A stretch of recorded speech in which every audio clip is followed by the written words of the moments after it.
This is Nick Black, and today I'm talking to screenwriter and academic Mardik Martin. Firstly, Mardik, I want to thank you very much for taking time to talk to us. No problem. Firstly, I want to start by asking you how you got into film. I know you're originally from Iraq. Baghdad. I came here to be an economics student, but I got into films at New York University and changed my major, and I was lucky enough to win a couple of scholarships by the screenplays I was doing at that time. And I met some people, Martin Scorsese specifically, and we did a few shorts when we were both sophomores and juniors, and we went to school together for many years, and I worked on his master's thesis, he worked on mine, and then we started to struggle after we graduated and tried to make a movie about everything we could think of, and finally we succeeded with, I think Mean Streets was the first one that got some recognition for all concerned, actually, that were involved in that film. I just want to go back a little bit, and I just want to trace a bit of your journey from Baghdad to New York. Oh, it's a long story. You know, my father was quite wealthy, and he was involved with the British and all that, import, export, and all kinds of things. And in fact, he was a British spy, I think, during World War I, if I'm not mistaken. I could show you pictures of him. But unfortunately, 2 months after I arrived in New York to go to New York University, there was a revolution. They killed the king, they took over his business, and he couldn't send me any money. That's when I decided I don't want to be economics major. I decided I wanted to get into film. Actually, I had no idea there were classes that teach film. It was weird to me, because I've always loved Hollywood films, quote unquote. To me, it was a fascinating world. Did you see them as a child in Baghdad? Yes, I did. I started going to the movies when I was 12 or 13, and to me, watching Betty Grable in springtime in the Rockies with that beautiful Technicolor and those beautiful people and women and all that, and comparing it to the desert, grimy little world that I was in, you know, was not to be compared to. I mean, that was the fantasy world, the dream world. I said, someday I'm going to be there. It wasn't easy, but I made it. How did you get into film school? Was there like a selection process, or was it so new? We were probably one of the first few students to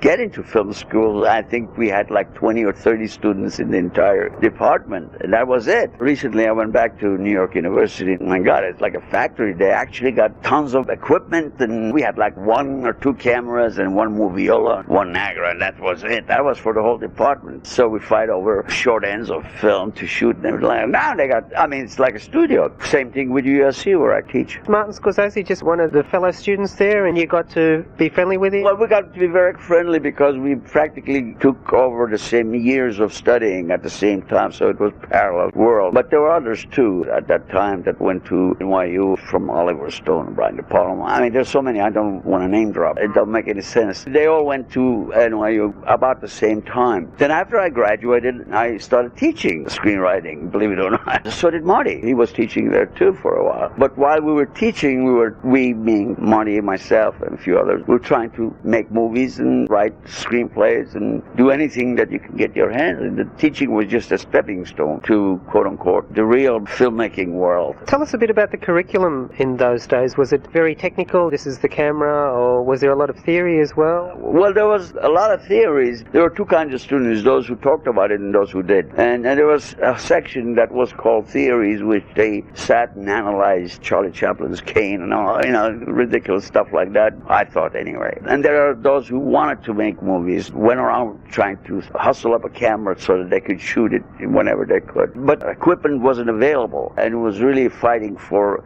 getting that little footage that you could shoot and make your own movie. And it wasn't easy. Unlike today, the students are very lucky now. They got enormous amount of resources with their tuition.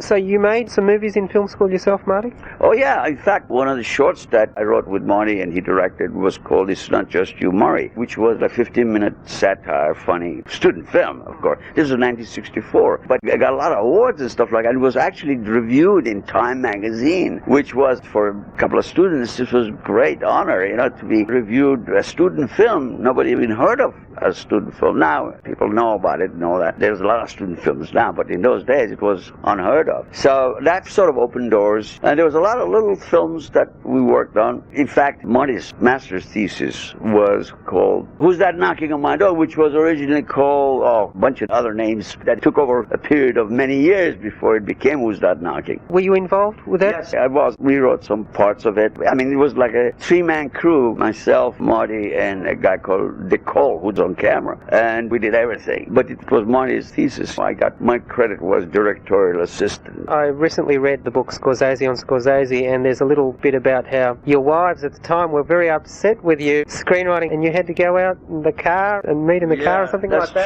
That's true. We were both married, and our wives wanted us to get a real regular job. What is this movie making and all that? And it's like a stupid fantasy. So get out and get a job. We didn't like to face them, so we used to sit in a car. A lot of Mean Streets was written in my red Valiant. So we talked about it and jotted it down and typed it whenever we could. It was kind of a weird situation, but that's it. They didn't think it was possible, and we did, I guess. Have you still got the red Valiant, Marty? Oh, no, that's history. Yeah. After Who's That Knocking at Your Door, where did you go then, or did you start working on Mean Streets then? Well, Mean Streets, again, took a lot of years to work into the shape that was shot. We're talking about maybe 15, 16 drafts. But each time it got better. I recently gave it to some students, and they read it, and they're amazed how close it is to the film. Mean Streets kind of worked out on paper before it was shot, and that's what I believe in. I think paper is cheaper than film, and if you could put it on paper before you start shooting, you save a lot of headache. It was done for, I think, $400,000. Not a lot of money, considering, and if it wasn't on the paper, it would have not been as well organized by Marty and myself. The actors probably has to take a lot of credit too. Oh, yeah. But Robert De Niro. So where did the financing come from, Marty? One person actually helped put it together. John Taplin had a student friend of mine who inherited some money, so he got him to invest the money. Ely Perry. I only met him a couple of times. Fortunately, he got his money back.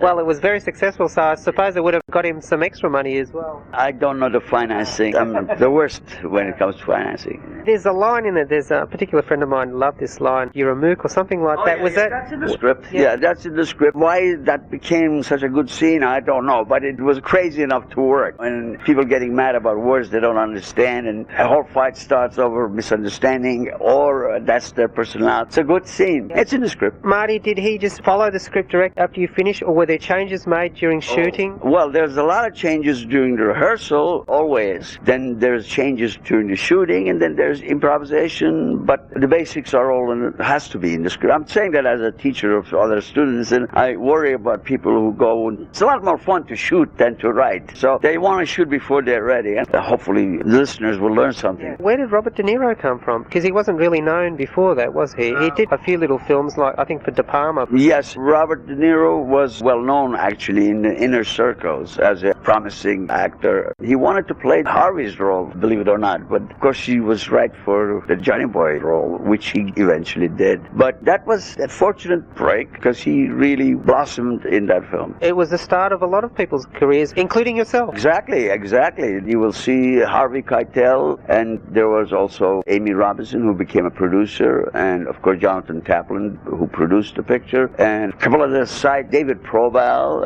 and who else was it? Richard Romanus. They all got a few more parts in Hollywood after that. After Mean Streets was a big success, did you start getting offers to write more scripts, or what happened then, Marty? Well, that's basically what happened. You get offers, and then you say to them, listen, I got this idea, and then you work it out, and you can make a deal, and they pay you, and you write it, and sometimes it works, sometimes it doesn't. Sometimes you get hired to rewrite somebody else's work, which I did in New York, and then there was Valentino, which I started it, and then Ken Russell directed it, and of course there was Raging Bull, which I started, did 3 drafts, and it took over a year of research and going over into these people, and rewrote it many times, and then Schrader did another draft, shooting draft. There was other movies that I worked in that didn't. Actually, my first film wasn't Mean Streets. My first film was a movie made in Miami called Revenge is My Destiny, done for about $80,000. It was potboiler kind of thing. Was there anyone well known in that? Yeah, Chris Robinson was in it, Joey Ross, I don't know. These are names that might not mean. Who else was in it? Gee, it's been years. I don't remember who else was in it. But I know a few years back I used to see it in the Late Show, what they call the Late Show. It's not very good. I don't want anybody to look at it. I was a student then, and the guy who directed was also a student, so you have to allow that.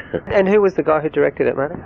Joseph Adler, yeah. Was New York your next produced script, or was it Valentino? Which came first? Gee, I don't know. I did a few other things before. I was a staff writer for Charlotte Winkler at United Artists. So I worked in a lot of movies that were being made at that time. When I say work, I'm revised, doctored, and all that. In fact, I remember they called me to watch a movie called Nickelodeon, which Peter Bogdanovich had just put together and was was pretty messy stuff. So I tried to help that. I'm not saying I rewrote it or anything like that, but tried to save some of these things. But then there was movies that were started that were never done. I don't want people to think that just everything you write suddenly gets made. There's a lot of what they call misstarts. I know I wrote a screenplay for Bette Midler before she was a big star. Funny script, I thought. Then one thing led to another, and the next thing I know, we were on schedule to shoot it, and then it was dropped. It was specifically written for her. Nobody else would fit the part. So that was about a year and a half of time wasted. Never got made? Never. Other people read it and liked it, but it just didn't have that one element. Do you think it'll ever be made? Is it still sort of going around? I don't know. I don't own these things. You have to understand, when somebody pays you to write the script, you wrote it, but it's not exactly your property. I mean, you could get it back. You have to pay what they put in. Strike a Night is the name of the project I'm talking about. It's probably like $600,000-$700,000. So you got to pay them in order to get it back, and who has that kind of money? On Valentino, you initiated that? Yes. Then what, Ken Russell came along and started rewriting, or what happened? Ken Russell is an interesting character, and he read what I had, and he said, come to London, and I went to London for about 6 or 7 weeks and rewrote some with him, and then he decided he wanted to do it entirely his way, which was not the way I envisioned it. To me, the story of Valentino, the interesting part was when he was in Europe, Paris, the immigrant boy who came and romanced elderly ladies at gigolo and all, and I kind of saw myself as an immigrant and all that, and living in New York and trying to struggle and survive and using his looks to get someplace. He threw all that out, basically, and concentrated on Valentino in Hollywood, which had already been done many times. I mean, that's his choice. He's the director, so basically that's what happened. Now, tell us a little bit about New York, New York. It didn't get good notices at the time, much maligned. Yeah, I think it deserves to be maligned because a lot of it is not in a page before we started shooting it. In fact, I remember rewriting it the day and shooting it the next day, kind of situation in some of the later scenes, and it's not a very good idea to do that. So it was a lot of little problems that we had because the script wasn't ready to be shot when the shooting began. And that happens because I think Liza Minnelli had some commitment to do some Vegas shows and stuff like that, so you start shooting before you're ready to shoot, and that always creates problems. And that's basically what happened in New York, New York. I don't mean that it doesn't have great moments, it does, but it also has some structural problems that were never really properly solved. But also, at the time, musicals weren't in vogue, and there was a really bad misfire, Peter Bogdanovich's At Long Last, which was a total disaster. So I suppose it didn't go in the right time, perhaps. I think you have a point there, but I don't believe that that's a very good point, because if it's a good movie, it's a good movie. Whether it's musical or action, and that's what happens, unfortunately, what you're saying is they do want to make yesterday's hit. So if something fails, I wrote a great, in my opinion, a wonderful character called Ouija, the photographer, the father of paparazzi. And it was a great script. We were very close to making it. And then another person came up with a script about a paparazzi, only this time in Chicago instead of New York. And Joe Pesci was in it, and it was not very good. And it closed almost the same day it opened. When that bombed, my script bombed. And even though I think we had a better script, because the other one failed, we didn't go anywhere. That was the public eye, wasn't it? That's right. You know, have you read the book Easy Rider's Raging Bull? I was just told about it today at lunchtime, funnily enough. Read that if you want to know what the era was like. I think that's a must. I quickly want to get onto Raging Bull. Now, who got the idea to do a story on Jake LaMotta, and then... Okay. There was a book called Raging Bull, but it was a lot of cliches and stuff like that. Robert De Niro wanted to do the movie, so he tried to get money involved, and he wasn't interested. So he got me involved, because I've done so many movies. I was interested. However, we have to look at every boxing movie ever done and do it differently. And that's what happened. So I decided to do a lot of research with Bob, spend a lot of time with these characters, with the tape recorder, like you're doing, only less obvious, and carrying it around and trying to make it seem like it's not there, to get to know these people and get to know who they are. And in the meantime, Martin said I'm not into boxing, and he didn't want to really do it until I kind of talked him into it by reminding him this is not about boxing, it's about Italian gladiator and, you know, like in Rome and all that. I don't know. It's a long story. I don't have the time to talk about it now. But in any case, finally he got involved in it, and he wanted to do some personal things in it, and I tried to put it in. Bob didn't like it. About a year and a half later, editor, I said, listen, that's enough, So they gave it to Paul to do one draft, and then Marty did another draft, I think, and that's basically it. But I had all the basics were there through the research, because I gave the research and everything, plus the pages that I had. 3 drafts, actually. Congratulations on that, because I see on your wall you've got AFI certificate for one of the 100th greatest films of all time, according to the AFI, at number 24 with a bullet, I think. So I just want to ask you what you're doing at the moment. You're teaching? Well, right now we're doing a documentary on myself. It's more like about screenwriting than myself, but I'm trying to use my experiences to help future screenwriters, current screenwriters for that matter, to learn the basics, because I've been teaching screenwriting before I became a screenwriter, and now I'm a professor at USC, also teaching screenwriting as well as doctoring scripts for the studios. So we don't have a title for it, but it's going to be a 2-hour documentary with my name on it, I guess. And do you still keep in touch with Marty? Oh, sure, yeah. In fact, I was in New York trying to get him into documentary when he said he'll do it. All right, Mardik, I just want to thank you very much for taking time to talk to us. All the best. Thank you.